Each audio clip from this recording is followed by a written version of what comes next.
ഇന്ന് നമ്മളൊരു ഹെൽത്തി ഡ്രിങ്കാണ് തയ്യാറാക്കാൻ പോകുന്നത്. അതിന് ഒരു ക്യാരറ്റ് എടുത്തിട്ടുണ്ട്. ക്യാരറ്റ് ഞാൻ വേവിച്ച് വെച്ചേക്കുവാണേ. എന്നിട്ട് ഒരു 3-4 ഈന്തപ്പഴം എടുത്തിട്ടുണ്ട്. നമ്മൾ പഞ്ചസാര ഒന്നും ചേർക്കുന്നില്ലേ, പഞ്ചസാര ചേർക്കാതെ ചെയ്യാൻ പോകുന്നത്. ഈന്തപ്പഴം 3 എടുത്തിട്ടുണ്ട്.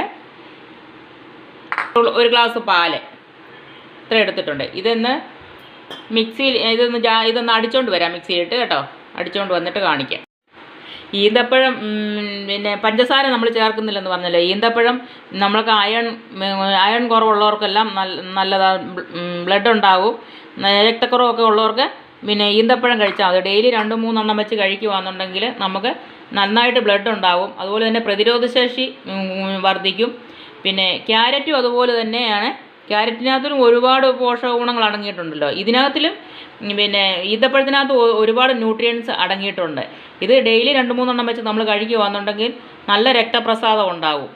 ഇത് നമ്മളിത് അടിച്ചൊരു പിന്നെ മിൽക്ക് ഒരു ഷേക്ക് പോലെ ഉണ്ടാക്കുന്നതെങ്കിലും നമ്മുടെ ഈ ചൂടിനെ നമുക്ക് പ്രതിരോധിക്കാൻ നല്ല ഒരു പിന്നെ ജ്യൂസായത്. ഇതൊന്ന് അടിച്ചുകൊണ്ട് വരാമേ. ക്യാരറ്റും പിന്നെ ഈന്തപ്പഴവും ഇതിനകത്ത് ഇട്ട് അതിൻ്റെ കൂടെ കുറച്ച് പാലൂടെ ഞാൻ ഒഴിക്കുന്നുണ്ട്. ഒഴിച്ചിട്ട് അടിച്ചുകൊണ്ട് വരാം. എന്നിട്ടുണ്ട് ഇത് നമുക്കൊരു ഇതിലോട്ട് മാറ്റാം. ഇനി ഒരു ഇടുന്നുണ്ട് ഒരു ഫ്ലേവറിന് വേണ്ടിയിട്ട്.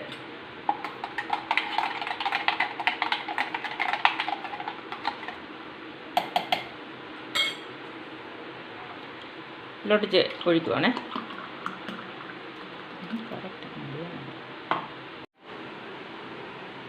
എല്ലാവരും ട്രൈ ചെയ്ത് നോക്കണേ. നല്ല ഷേക്ക് പോലെ ഞാനിപ്പോൾ ചെയ്തേക്കുന്നത്. നല്ല ചൂടിന് നല്ല ഈ സമയത്ത് ഇത് കഴിക്കുന്നത് നല്ല ശരീരത്തിന് നല്ല ഗുണങ്ങളുണ്ടാകും. ഇത് ഡെയിലിയൊക്കെ കഴിക്കുവാണെന്നുണ്ടെങ്കിൽ. ഇതിനകത്തിലാണെന്നുണ്ടെങ്കിൽ നമ്മൾ പഞ്ചസാര ഒന്നും ചേർത്തിട്ടില്ലല്ലോ. പിന്നെ ഈന്തപ്പഴത്തിൻ്റെ മധുരം മതി. ആ പാലും ക്യാരറ്റിനും ഒക്കെ. ക്യാരറ്റിനും ചെറിയ മധുരം പോലെ ഉണ്ടല്ലോ. ഇത് ചെയ്യാനായിട്ട് നമുക്ക് പഞ്ചസാര ഇടേണ്ട കാര്യമേ ഇല്ല. അപ്പോൾ ഈന്തപ്പഴം അതിനനുസരിച്ച് അളവിനനുസരിച്ച് ചേർത്തോണം. പാലിന് നമ്മൾ എത്രയോ പാലും ഒക്കെ എടുക്കുന്നതിനനുസരിച്ച് അതിനനുസരിച്ച് ഈന്തപ്പഴം ചേർത്താൽ മതി. ഇത് നല്ലൊരു ഡ്രിങ്കാണ്. എല്ലാവരും ട്രൈ ചെയ്ത് നോക്കേ. നാളെ ഒരു വീഡിയോ ആയിട്ട് നാളെ വരാം. Thank you.